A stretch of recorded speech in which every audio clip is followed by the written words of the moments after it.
Hello বন্ধুরা, আসসালামু আলাইকুম। চলে আসলাম আর একটা নতুন রেসিপি নিয়ে। আজ আমি তৈরি করে দেখাবো কাঁচামরিচের ভর্তা। ভর্তা প্রেমীদের জন্য ভর্তা নিয়ে আসছি। আমি অলরেডি বুঝে গেছি তোমরা আমার ভর্তা দেখে তোমাদের জিভে পানি চলে আসছে। আর এই ভর্তায় আমি শেষের দিকে এমন এমন জিনিস অ্যাড করব, এই ভর্তার স্বাদ দ্বিগুণ বেড়ে যাবে। আশা করি ভিডিওটা যে যেখান থেকে দেখছেন স্কিপ না করে সম্পূর্ণ দেখার অনুরোধ রইল। তো প্রথমে আমি এখানে নিয়েছি কাঁচামরিচ। তো কাঁচামরিচগুলো একদমই কচি কচি, আর এখানে কাঁচামরিচ হয়েছে 50 গ্রাম। আর এখানে কিন্তু আমি পেস্ট দুই রকম করে কেটে নিয়েছি, কিউব করে কেটে নিয়েছি, বড় বড় করে কেটে নিয়েছি, রসুন নিয়েছি, আর কুচি কুচি করে পেস্ট কেটে নিয়েছি। তো আমি এই কুচি কুচি পেস্ট কী করব, তারপর বড় বড় করে কেটে নিয়েছি কী করবো, সম্পূর্ণ ভিডিও দেখলে তোমরা বুঝতে পারবা। চলো এই কাঁচামরিচগুলো আমি ভেজে নিই। তো প্রথমে আমি একটা প্যানে দিয়ে দিলাম কাঁচামরিচগুলো। তো এখন কাঁচামরিচগুলো আমি ভেজে নেব। তো বন্ধুরা, স্কিপ একেবারেই করবে না, কারণ শেষের দিকে কিন্তু ধামাকা রয়ে গেছে। আর এই ভর্তায় আমি এমন এমন জিনিস অ্যাড করব, ঝাল তো দূরের কথা, ঝাল পালিয়ে কোথায় যাবে সেটা তোমরা দেখলেই বুঝতে পারবা। আর যাদের মুখে রুচি নাই তারা এই ভর্তাটা দিয়ে ভাত খাওয়ার সঙ্গে সঙ্গে তাদের রুচি ফিরে আসবে। তো এখানে কিন্তু আমি দিয়ে দিলাম কাঁচামরিচ, এখানে আমি দিয়ে দিলাম রসুন কুচি, পেঁয়াজ কুচি। তো এখানে কিন্তু আমি নিয়েছি একটা বড় সাইজের ইন্ডিয়ান বড় রসুনটা কেটে নিয়েছি। সব কিছু আমি অফ ক্যামেরায় করেছি, আর কাঁচামরিচ কিন্তু আমি অফ ক্যামেরায় ভেজে নিয়েছি।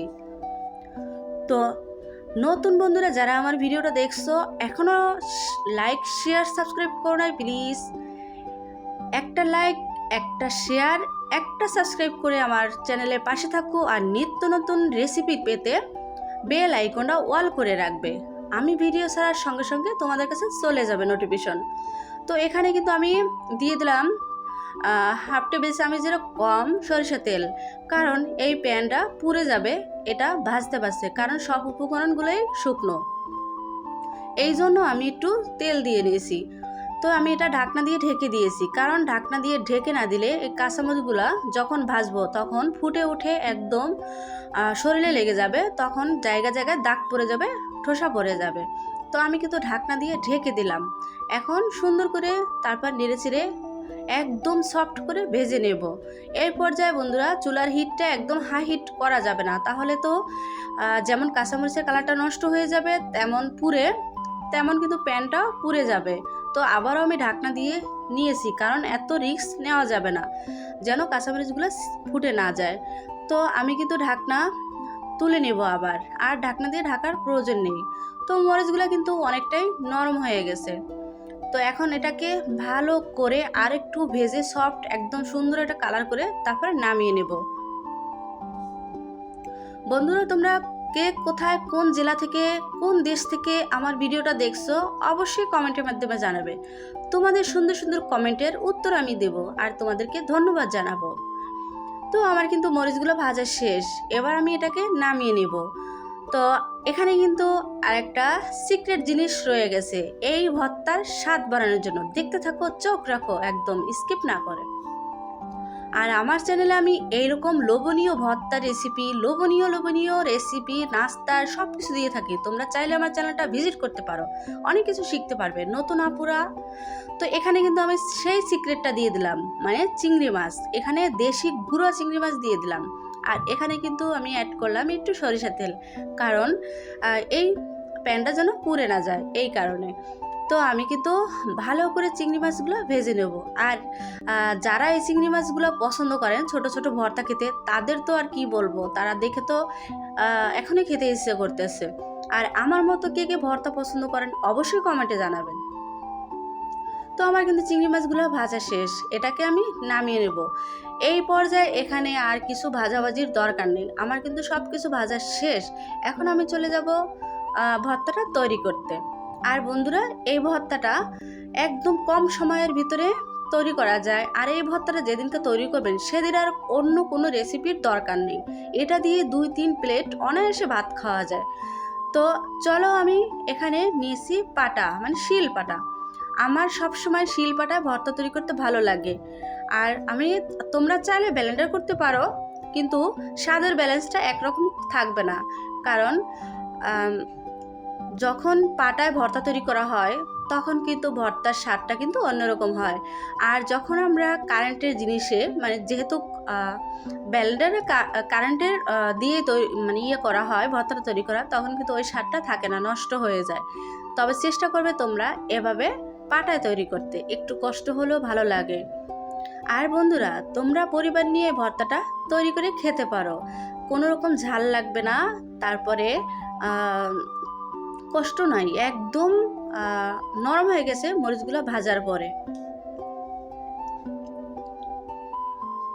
আমার কথাতে কোনো জায়গায় যদি ভুল হয়ে থাকে বন্ধুরা, তোমরা ক্ষমা করে দেবা। আর আমার পুরান এবং নতুন বন্ধুরা আমার চ্যানেলের পাশে এতদিন রয়ে গেছো আর আমাকে এত সুন্দর সুন্দর কমেন্ট করো। তোমাদের কমেন্টে আমার ভিডিও বানাতে এত ভালো লাগে, ভিডিও বানাতে অনেক কষ্ট হয়, তোমাদের সুন্দর সুন্দর কমেন্টে আমার ভাইয়া আপুদের আমার আর এই কষ্টগুলো থাকে না। তোমাদেরকে অসংখ্য ধন্যবাদ যে যেখান থেকে আমার ভিডিওটা এ পর্যন্ত দেখে আসছো।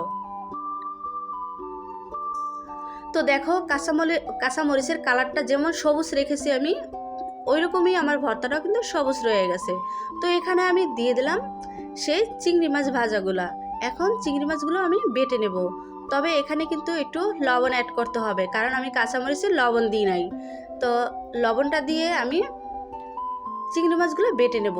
আর লবণ দিয়ে চিংড়ি মাছ বা শুকনো মরিচ বাটলে কিন্তু দ্রুত বাটা হয়ে যায়। এই যে দেখো দিয়ে দিলাম। আমি চাইলে কাঁচামরিচের ভিতরে লবণটা দিতে পারতাম, কিন্তু কাঁচামরিচ তো নরম, ওইখানে দিই নাই, এখানে দিলাম, তাহলে ঝটপট বাটা হয়ে যাবে। তো দেখো আমার চিংড়ি মাছগুলো কিন্তু বাটা শেষ। এখন আমি এখানে সেই কাঁচামরিচ আর চিংড়ি মাছের সাথে ভালো করে মিক্স করে নেব আর আরেকবার বেটে নেব। তাহলে আর এই ভর্তাটা কিন্তু বেশি মিহি করার দরকার নাই, একটু হালকা দানা দানা থাকলে বা কী বল আস্তে আস্তে থাকলে কোনো সমস্যা নেই, খেতে ভালো লাগে। তো আবার একটু বেটে নিলাম। আপনারা চাইলে শুধু কাঁচামরিচের ভর্তাটাও তৈরি করতে পারেন, বা এরকম চিংড়ি মাছের ভর্তাটাও আলাদা তৈরি করতে পারেন। তো এখানে আমি অ্যাড করে নিলাম এখন সেই কাঁচামরিচের ভর্তাটা। এখন কাঁচামরিচের ভর্তাটা দিয়েও ভালো করে বেটে নেব আর চিংড়ি মাছের সাথে মিক্স করে নেব।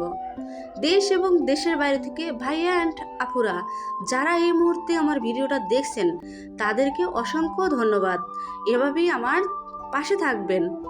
আর আমার ভিডিও দেখতে দেখতে যদি আপনাদের কোনো অংশ ভালো লেগে থাকে, অবশ্যই বেশি বেশি ফ্যামিলি অ্যান্ড ফ্রেন্ডদের সাথে শেয়ার করে দিবে। তোমাদের একটা লাইক, একটা শেয়ার আমাদের ভিডিওর বানাতে আগ্রহী জাগে, একটা লাইকে আমাদের ভিডিওর শেয়ারের কাজ করে। তো এখানে কিন্তু আরও একটা স্বাদ বাড়ানোর জন্য দিয়েছি ধনিয়া পাতা।